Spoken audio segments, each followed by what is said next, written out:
अफगानिस्तान और पाकिस्तान के बीच लंबे समय से चल रहा तनाव एक बार फिर गंभीर मोड़ पर पहुंच गया है। अफगानिस्तान की तालिबान सरकार ने दावा किया है कि पाकिस्तान ने उसके सीमावर्ती इलाकों में हवाई हमले किए हैं, जिनमें 13 लोगों की मौत हो गई है जबकि 14 लोग घायल हुए हैं। इन हमलों के बाद दोनों पड़ोसी देशों के रिश्तों में और अधिक तनाव पैदा हो गया है।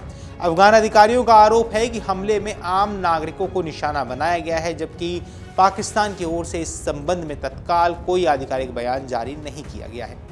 तालिबान सरकार के मुख्य प्रवक्ता ज़बीहुल्लाह मुजाहिद ने बुधवार को जानकारी देते हुए कहा कि पाकिस्तानी लड़ाकू विमानों ने अफगानिस्तान के पूर्वी और दक्षिण पूर्वी क्षेत्रों में कई स्थानों पर बमबारी की। उनके अनुसार इन हमलों में 11 बच्चों, एक महिला और एक बुजुर्ग व्यक्ति की जान चली गई है। इसके अलावा कई लोग इसमें घायल भी बताए जा रहे हैं, जिनमें कुछ की हालत गंभीर है।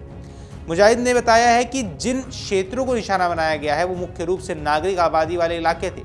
उन्होंने आरोप लगाया कि पाकिस्तान ने अंतर्राष्ट्रीय मानकों और पड़ोसी देशों के बीच स्थापित नियमों का उल्लंघन करते हुए ये कार्रवाई की है। तालिबान प्रशासन ने इन हमलों की कड़ी निंदा करते हुए इसे निर्दोष नागरिकों के खिलाफ की गई कार्रवाई बताया है।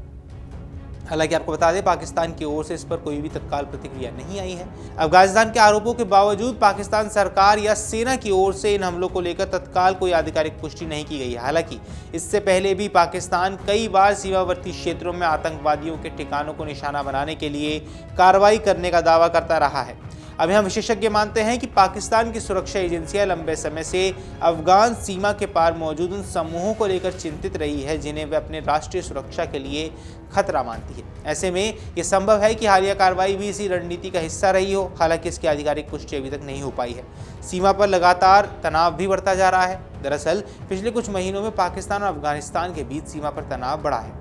फरवरी के अंत से दोनों देशों के बीच कई बार गोलीबारी, सैन्य कार्रवाई और जवाबी हमले हुए हैं। इन घटनाओं ने सैनिकों के अलावा बड़ी संख्या में आम नागरिकों को भी प्रभावित किया है। दोनों देशों के बीच लगभग 2600 किलोमीटर लंबी सीमा है, जिसे डूरन लाइन कहा जाता है। ये सीमा लंबे समय से विवाद का विषय भी रही है।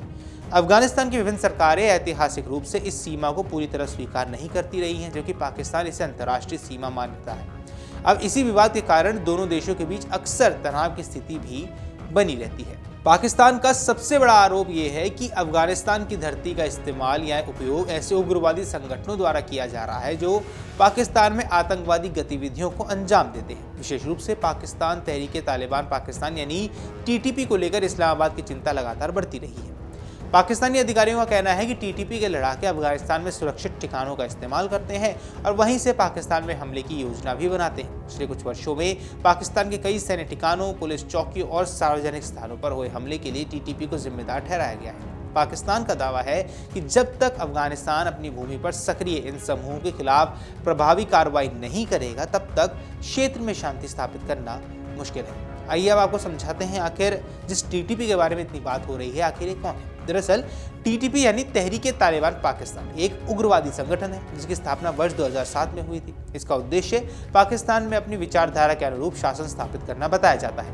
हालांकि नाम से तालिबान शब्द होने के बावजूद ये संगठन अफगान तालिबान से अलग है। फिर भी कई सुरक्षा विशेषज्ञ मानते हैं कि दोनों संगठनों के बीच वैचारिक समानताएं हैं और अतीत में उनके बीच सहयोग के उदाहरण भी सामने आए हैं। यही कारण है कि पाकिस्तान अक्सर अफगान तालिबान सरकार पर टीटीपी के प्रति नर्म रुख अपनाने का आरोप लगाता रहा है। आपको बता दें, अगस्त 2021 में अमेरिकी नेतृत्व वाली सेनाओं की वापसी के बाद अफगानिस्तान में तालिबान ने सत्ता संभाली थी। उस समय पाकिस्तान को उम्मीद थी कि नई तालिबान सरकार के साथ उसके संबंध बेहतर होंगे और सीमा पार आतंकवाद की समस्या कम होगी, लेकिन हालात इसके विपरीत नजर आए। पाकिस्तान में टीटीपी की गतिविधियां बढ़ गई और कई बड़े हमले हुए। इसके बाद इस्लामाबाद ने बार बार काबुल से मांग की कि वे टीटीपी के खिलाफ सख्त कार्रवाई करे। हालांकि तालिबान सरकार लगातार इन आरोपों को खारिज भी करती रही है। उसका कहना है कि अफगानिस्तान किसी भी देश के खिलाफ अपनी भूमि का उपयोग नहीं होने देगा और वह पड़ोसी देश की सुरक्षा चिंताओं को समझता है।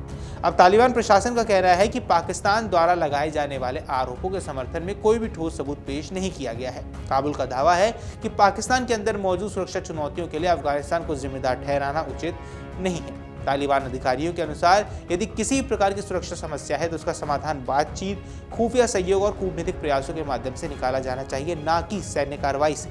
अब विशेषज्ञ मानते हैं कि दोनों देशों के बीच बढ़ता तनाव पूरे क्षेत्र की स्थिरता के लिए चिंता का विषय है। पाकिस्तान और अफगानिस्तान न केवल भौगोलिक रूप से महत्वपूर्ण है बल्कि मध्य और दक्षिण एशिया को जोड़ने वाले प्रमुख मार्ग भी हैं। यदि सीमा पर संघर्ष बढ़ा तो इसका असर व्यापार, सुरक्षा और मानवीय स्थिति पर भी पड़ सकता है। अब यहाँ विशेषज्ञों का कहना है कि दोनों देशों के बीच विश्वास की कमी लगातार बढ़ रही है। ऐसे में किसी भी छोटी घटना को बड़े संघर्ष में बदलने का खतरा बढ़ा रहता है। यही कारण है कि अंतर्राष्ट्रीय समुदाय में दोनों पक्षों में संयम बरतने और संवाद के जरिए विवाद सुलझाने की अपील भी कर रहा है। हालिया हवाई हमलों के आरोपों के बाद दोनों देशों के संबंध एक बार फिर तनावपूर्ण दौर में प्रवेश करते नजर आ रहे हैं। यदि पाकिस्तान इन हमलों की पुष्टि करता है तो विवाद और गहरा जाएगा, जबकि अगर दोनों पक्ष बातचीत की राह चुनते हैं तो तनाव कम किया जा सकता है। फिलहाल स्थिति बेहद संवेदनशील बनी हुई है। सीमा क्षेत्र में सुरक्षा बढ़ा दी गई है और दोनों देशों की गतिविधियों पर अंतर्राष्ट्रीय स्तर पर भी नजर रखी जा रही है। आने वाले दिनों में स्पष्ट होगा कि विवाद कूटनीतिक बातचीत के जरिए सुलझेगा या फिर क्षेत्र में एक नए संघर्ष की शुरुआत होने वाली है। बाकी आपकी जो कुछ भी राय है हमें कमेंट सेक्शन में जरूर बताएं। फिलहाल के इस वीडियो में इतना ही। नमस्कार।